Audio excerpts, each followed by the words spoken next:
knows that Europe is full of, places that are abandoned, that are mysterious, that are beautiful.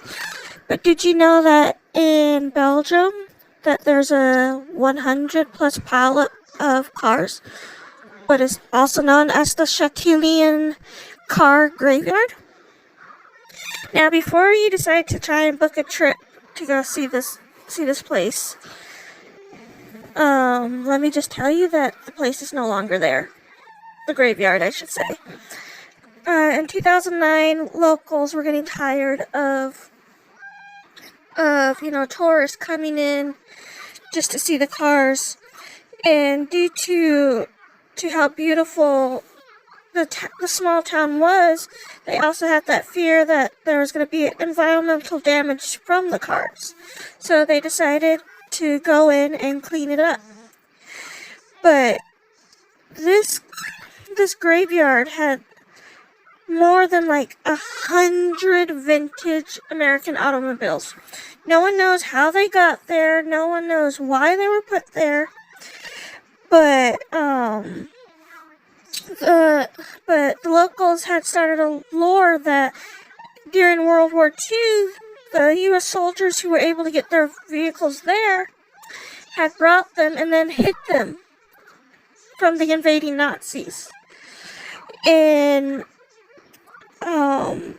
instead of going back to the town to grab their vehicles, so many of the American soldiers just left their vehicles.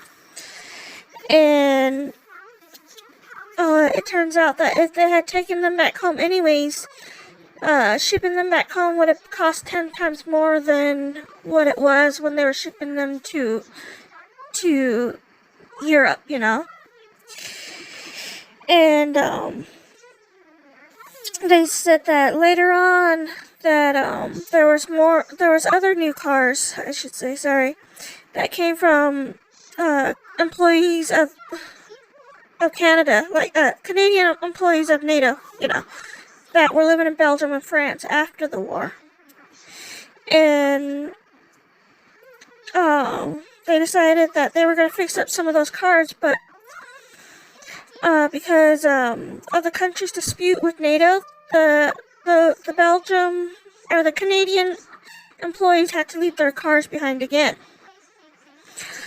And instead of Belgium letting the locals take the cars, use them for themselves, they were just left there to rot. Their logos were, taken off, tires were taken, parts were taken, and they decided just to get rid of everything altogether, which I don't blame them.